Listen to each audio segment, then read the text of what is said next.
Hi friends, welcome to my channel. ഇന്ന് ഞാൻ ഇവിടെ അടിപൊളി ഒരു വീഡിയോയുമായിട്ടാണ് വന്നത്.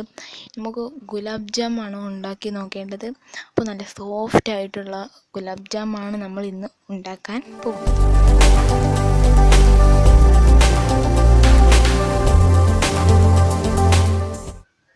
അപ്പോൾ അതിനാവശ്യമായി ഞാനിവിടെ കുറച്ച് ബ്രെഡ് എടുത്തിട്ടുണ്ട്. നമ്മൾ ഉണ്ടാക്കുന്ന ഗുലാബ് ജാം എത്രയാണോ അതിനാവശ്യമുള്ള ബ്രെഡാണ് ഇവിടെ ഇപ്പോൾ എടുത്തിട്ടുള്ളത്. ഇനി ഇതിന് ആവശ്യമായിട്ടുള്ള സാധനങ്ങൾ എങ്ങനെയാണെന്ന് നോക്കാം. 1 കപ്പ് പാൽ, പിന്നെ കുറച്ച് ഏലക്കായ്, പഞ്ചസാര എന്നാണ് വേണ്ടത്. എന്നിട്ട് ഇനി നമുക്ക് ബ്രെഡിൻ്റെ ഇരുവശത്തുള്ള ആ നിറമുള്ള ഭാഗം നമുക്ക് നല്ല രീതിയിൽ ഒന്ന് മുറിച്ച് മാറ്റാം.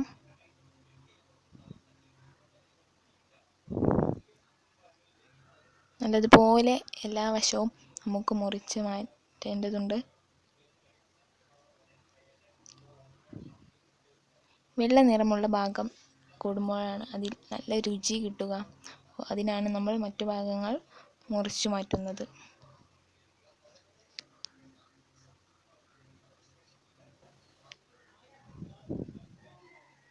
എന്നിട്ട് നല്ല ക്ലിയർ ആയിട്ട് ബ്രെഡ് കിട്ടും.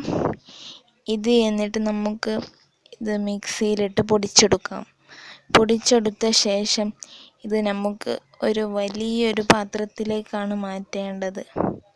ഈ ഒരു പാത്രത്തിലേക്ക് മാറ്റിയ ശേഷം ഇത് നമുക്ക് ഇതിലേക്ക് കുറച്ച് പാലാണ് ഒഴിച്ചു കൊടുക്കേണ്ടത്. പാല് നമുക്ക് നല്ലതുപോലെ ഒന്ന് ഒഴിച്ചു കൊടുക്കാം. നല്ല തരിതരിയായിട്ടാണ് നമുക്ക് ബ്രെഡ് കിട്ടിയിട്ടുള്ളത്. നമുക്കിനി ഇതിലേക്ക് കുറച്ച് 1 കപ്പ് പാൽ ഒഴിച്ചു കൊടുക്കാം.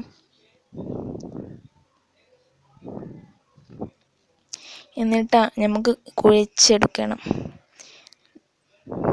കുറച്ച് നേരം കുഴച്ചെടുക്കാം. നല്ല സോഫ്റ്റ് ആയിട്ട് കിട്ടും കുഴച്ചെടുക്കുമ്പോഴും. കുറച്ചുകൂടി പാലൊഴിച്ച് കൊടുത്തിട്ടുണ്ട്.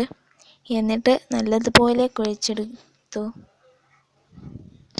അപ്പോൾ ഇവിടെ നല്ലതുപോലെ കുഴച്ച് കിട്ടിയിട്ടുണ്ട്. ഇത് നല്ലതുപോലെ ഉരുട്ടിയും എടുക്കാം.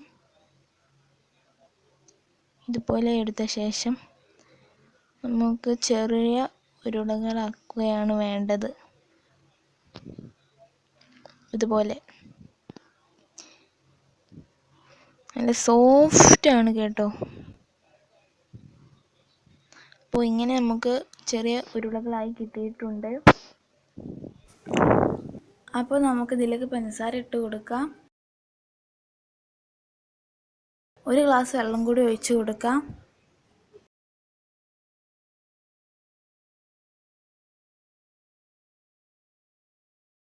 നമുക്കതൊന്ന് ഇളക്കി കൊടുക്കാം. അപ്പോൾ അത് മെൽറ്റായിട്ടുണ്ട്. നന്നായി വന്നിട്ട് ശേഷം നമുക്ക് ഏലക്കായ് പൊടിച്ചത് ഇട്ട് കൊടുക്കാം. അപ്പോൾ പിന്നെ നമുക്ക് വറുത്തെടുക്കാൻ വേണ്ടത് കുറച്ച് വെളിച്ചെണ്ണ ചട്ടിയിലേക്ക് ഒഴിച്ചു കൊടുക്കാം.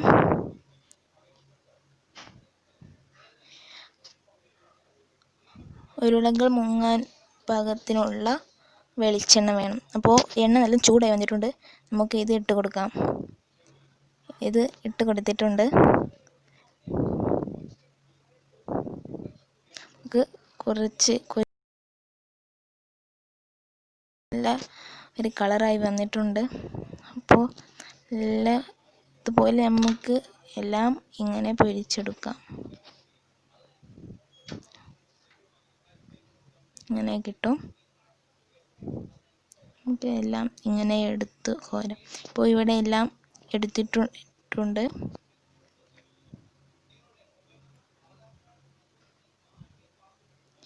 ഇനി ഇതെല്ലാം നമുക്ക് ഒന്നുകൂടി പഞ്ചസാരയിന് തിളപ്പിച്ച ശേഷം അതിലേക്ക് ഇട്ട് കൊടുക്കാം. എല്ലാം പഞ്ചസാര വെള്ളത്തിൽ മുങ്ങിക്കിടക്കണം.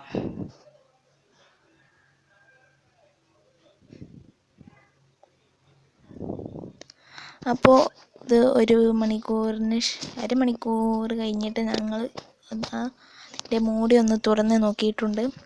അപ്പോൾ പഞ്ചസാര വെള്ളമൊക്കെ അത് നന്നായി കുടിച്ചെടുത്തിട്ടുണ്ട്. അപ്പോൾ ഇത് ഇനി നമുക്ക് ഒരു പാത്രത്തിലോട്ട് മാറ്റാം. എല്ലാം ഒരു പാത്രത്തിലേക്ക് മാറ്റിയിട്ടുണ്ട്. അപ്പോൾ ഇതെല്ലാവരും വീട്ടിലുണ്ടാക്കുക. നല്ല രുചിയാണ്, ടേസ്റ്റിയുമാണ്. ഇഷ്ടപ്പെട്ടാൽ ലൈക്ക് അടിക്കുക, ഷെയർ ചെയ്യുക, സബ്സ്ക്രൈബ് ചെയ്യുക. അപ്പോൾ ഗുഡ് ബൈ.